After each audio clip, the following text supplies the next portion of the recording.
Okay, magandang araw mga small deep hunters. Nandito naman tayo sa ating channel at nag-upload ng ating mga videos para i-share sa inyo ang mga experience at mga explore natin at mga sign na mga legit, no? At ituturo ko sa inyo, no? O i-advise natin bilang partial decode, no? At base sa ating mga code sign, no? Ng ating mga sign na ating i-analyze ngayon, no? At itong sign na ating tatalakayin ngayon ay kakaiba at legit sign at positive na meron talagang nakabaon, no? Na treasure deposits dyan sa mismong lugar, no? At kilala ko ito na nagpatulong sa atin kung ano nga ba ang sign na ito at ano ang saan ba mag-ukay, no? So yan ang kaibigan natin, no, nagpatulong sa atin, no? So ito ay partial analyze lang ko ito at sana ay kung meron kayong may dagdag tulong kung ano ang mga analyze niyo, ay pwede naman kayo mag-comment sa comment section sa baba, no?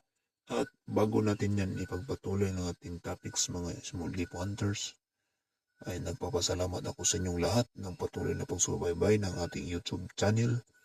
At bago sa lahat, ay yung mga bago pa na panood nating YouTube channel, inaanyayahan ko kayo na mag-subscribes para updated kayo sa ating explore at ang ating YouTube channel, no, na ina-upload nating videos.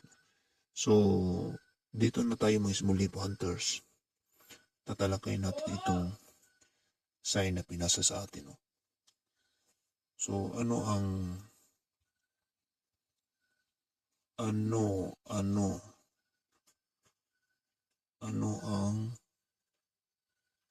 ibig sabihin nito? Anong ibig sabihin nyo? Kasi hindi ko ito mabasa. Kasi hindi ito Tagalog, hindi ito English, hindi ito Cebuano, hindi ito Ilocano, hindi ito Waray. Ito ay Chinese, no, na lettering. So kung makakita kayo ng ganito, ibig sabihin positive ito, no? At ito mga small deep hunters, nakaukit ito sa bato, no? Sa ibang site ito ay ang ibig sabihin nito ay stop digging.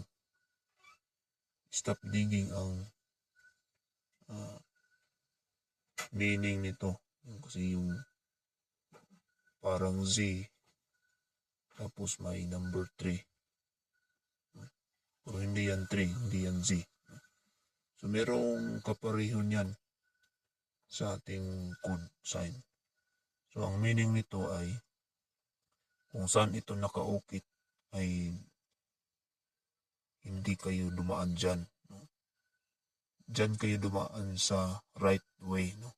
Sa gilid niya o pwede rin sa unahan. So sa kabuuan, tingnan natin kung ano ang kasama niyang mga sign.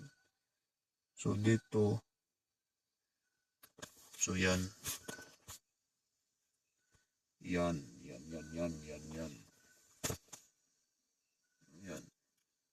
So dito sa sketch map, ito pala yung creek at saka may puno. May bato na may X. Tapos dito sa gilid niya, dito pala yung bato, malaking bato talaga dito.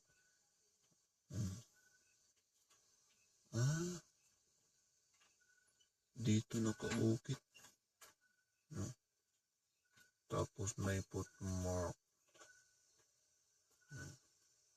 So ito, may puno, tapos may triangle na hole. May bato na triangle na may hole. Tapos, mayroong 6 na hole. No? At mayroong 7K at box ay, na may dot sa gitna. Ano kaya ang ibig sabihin niyan? No? So, kung kayo ang mag-analyze niyan, ay alam nyo na. No? Alam nyo na ang ibig sabihin niyan, mga small leaf hunters. Para sa akin, ano ang unahin ko? Dito, ang unahin ko ay ito. Itong footmark. No? Kung meron pa itong dot, pwede itong sundan. No? So, dito tayo magkaalaman. No? So, dito sa footmark, kung saan ang east nito, example, dito yung east, dito yung west, dito yung north, dito yung south. Example, yung itong footmark, pwede yung sundan dito. Pwede itong sundan. Yan. Diyan mismo sa may sapa, gilid sa may sapa, baka may bato dyan. Yan.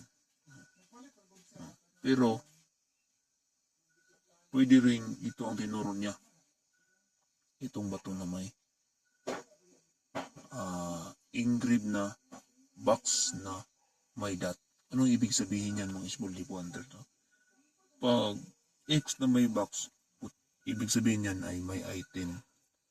Ang item ay nakapaloob sa box. No? So, ibig sabihin ba ay nandyan sa bato? Kung malaking bato ito, may posibilidad na ang box na tinuro nito ay tinakpan ng bato na malaki. Kasi itong meaning na to, right way, kung saan yung right way, pwede rin dito magukay, no? Pwede rin dito. Kasi nagkukay ang may-ari nito, dito sila nagukay. Malapit dito sa puno. Yan. So ito, kung ang meaning nito, ito yung triangle na may dot sa gitna. Ibig sabihin yan, may bato or may kahoy na nag-triangulation. No? So, saan ba ang pwedeng mag-triangulation? No? So, pwede ito dito. Itong puno na to sa north, pwede ito mag-triangulation. Yan.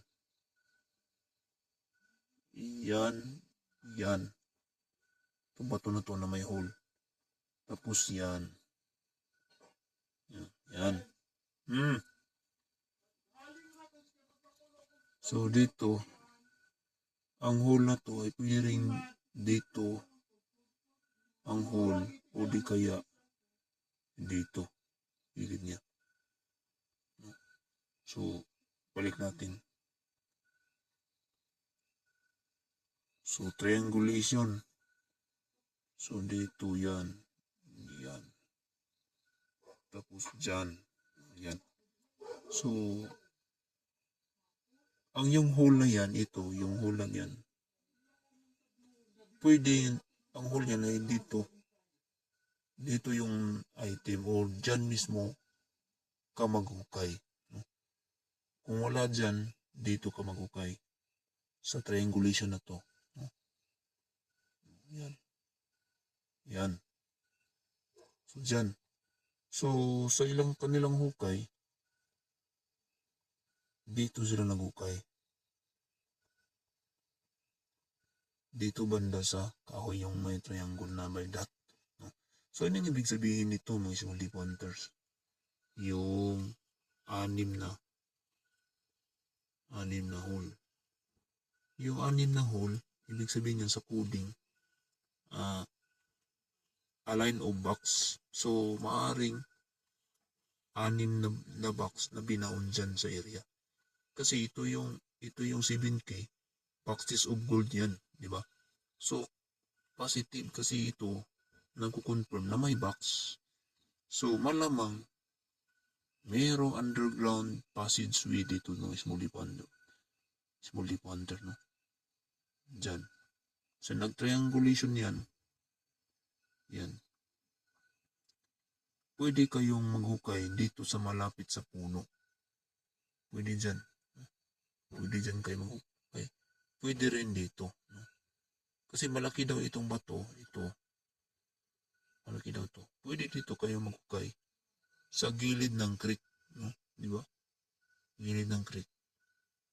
Kaya kung ang posisyon nito ng kasi sapa to. Sapa niyan. Kung ang posisyon na ibundok, ay malamang may tunnel dyan. Kasi hindi ba yan basta-basta binaon ng hapon.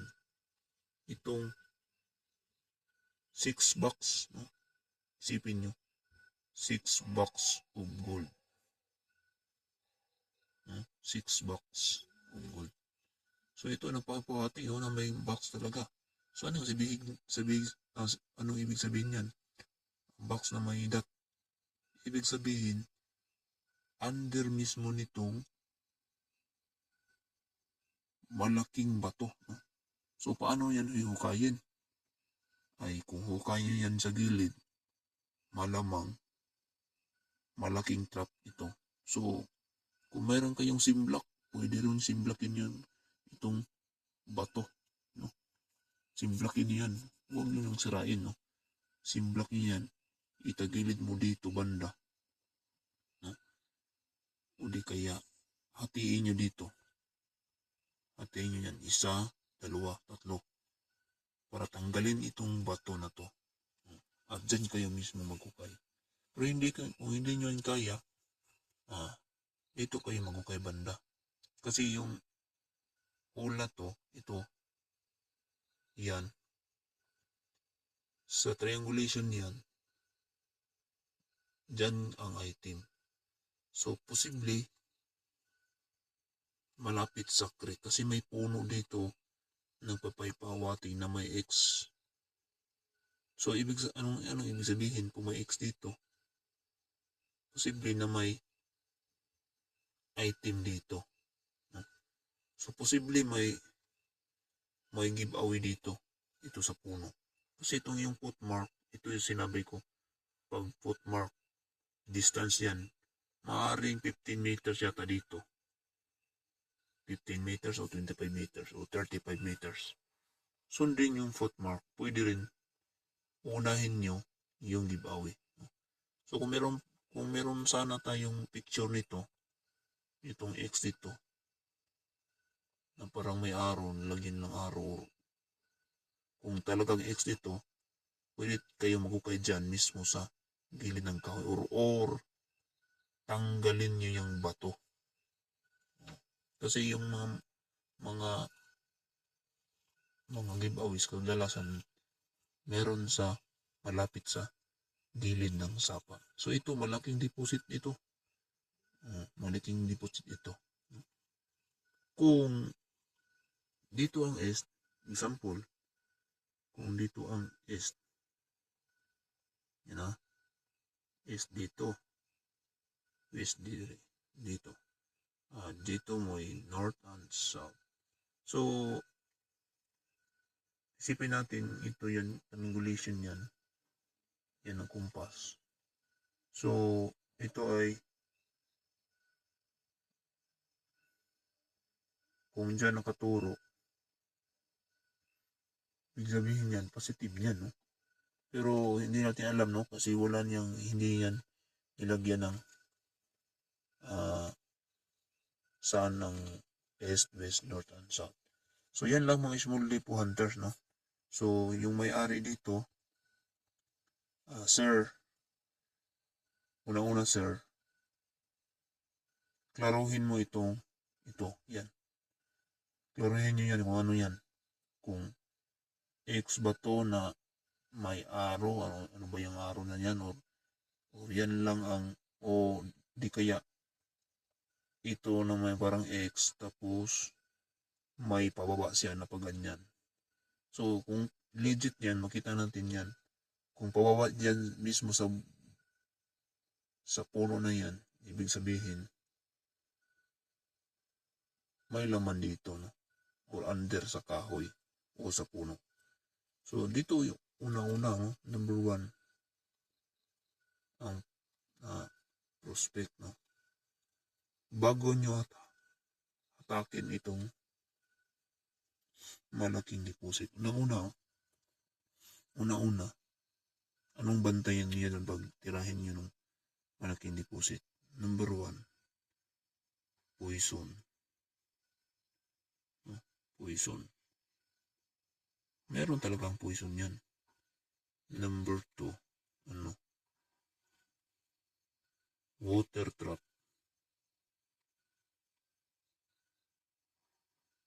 Yan, water trap.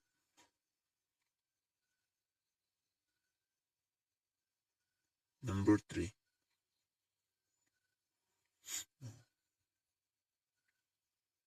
mga tao.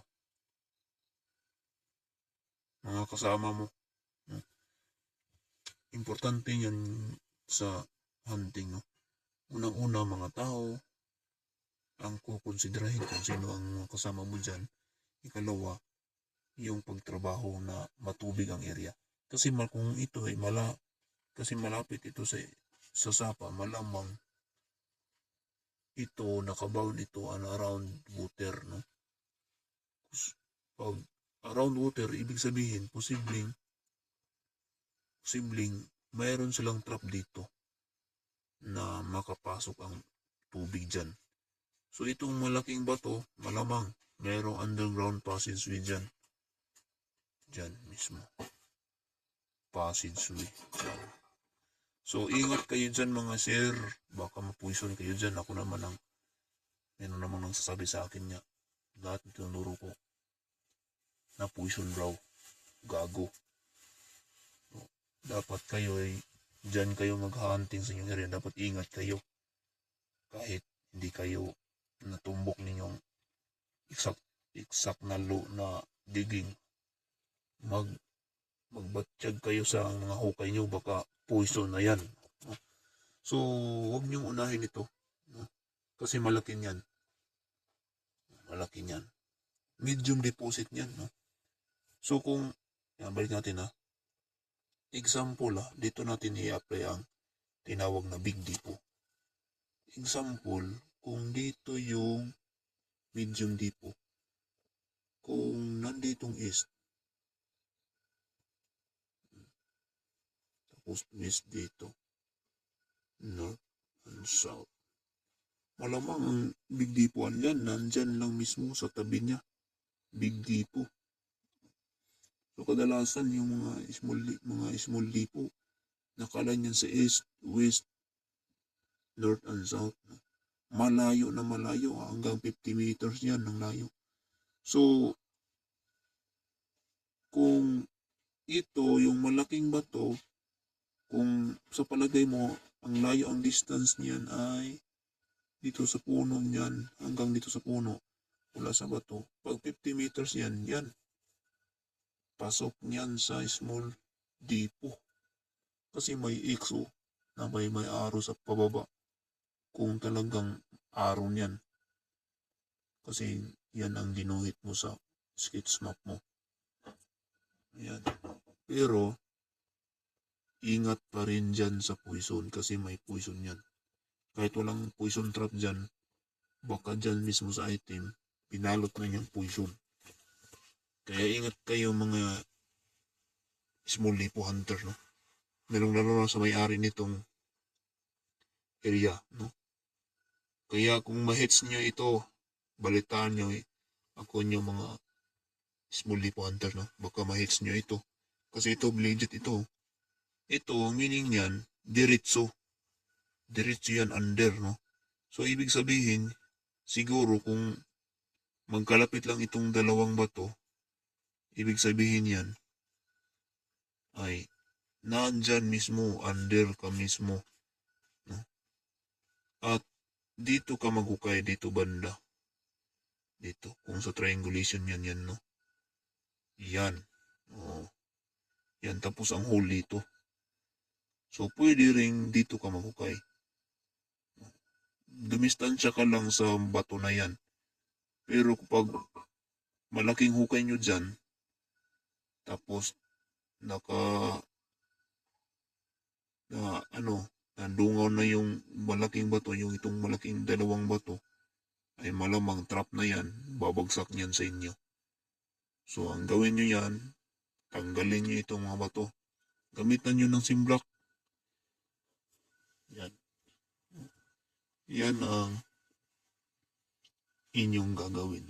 So, ingat kayo mga small leaf hunters. Unang-una, sliding trap. Ito, pwede rin itong sliding trap eh.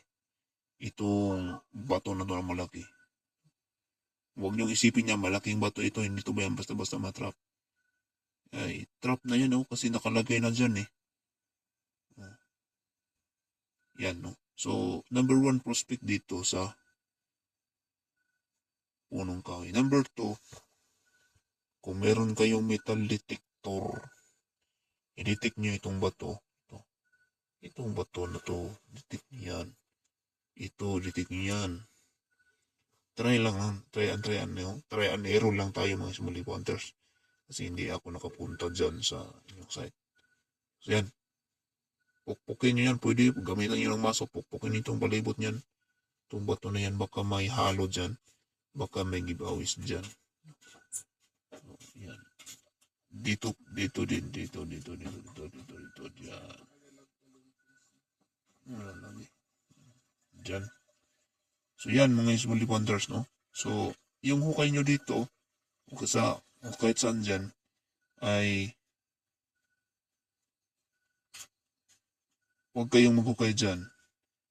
Pwede kayo dito maghukay. Unahin nyo yan no. Yun puno. Kung old tree yan. No? Kung old tree yan pasok. At ito old tree din ito. No? So malamang nag-triangulation yan no. Yan ang triangulation. Yan. Pero kung meron kayong nakita dito sa gilid ng kahoy, naghukay kayo dyan. Naghukay kayo dyan. Pwede rin dyan kayo dumaan. Pero, malaking deposit ang inyong inatake. Sabi mo, tatlo lang kayo, hindi yan basta-basta. Dapat unahin nyo itong giveaways dito. Kasi, bakit may giveaways dyan? Base sa sketch map, merong X na ilagay mo dyan. Ikaw lang nakakaalam dyan. No? Kaya merong X na ilagay mo dyan, tapos may araw pababa. Yan ang sundan mo. Kasi ito yung footmark. Kung pansinin nyo, kung kumpasan nyo yan, kung nakarap siya doon, pupunta sa puno, mga around 100 meters, ayan, pasok. Kasi malayo yan sa big load ang big depot. So yan mga small leaf hunters at sir sa inyong site. Yan lang aking analyze mga sir no. Sana ay meron kayong matutunan na kaalaman. Sa akin lang analyze nito. Pag meron kayo yung mga nanonood ngayon, mga subscribers, mga haters, mga bashers, kung meron kayong comment dyan, kung meron ba akong magkakamali dyan sa pag-analyze, ay pwede kayong mag-comment dyan sa comment section para sa may-ari ng lupa nito, kang sir, no? Sa may-ari ng lupa, para makatulong kayo sa may-ari no, ng lupa. So, yan lang mga small leaf hunters. Paalam na sa inyong lahat, no? So, yan lang ating analyze ngayon sa ating pagdidikod ng mga site niyo, no? So, kung gusto kayong magpadikod, ay pwede kayong magpadikod sa akin kung gusto nyo. Pero meron naman dyang mas maganda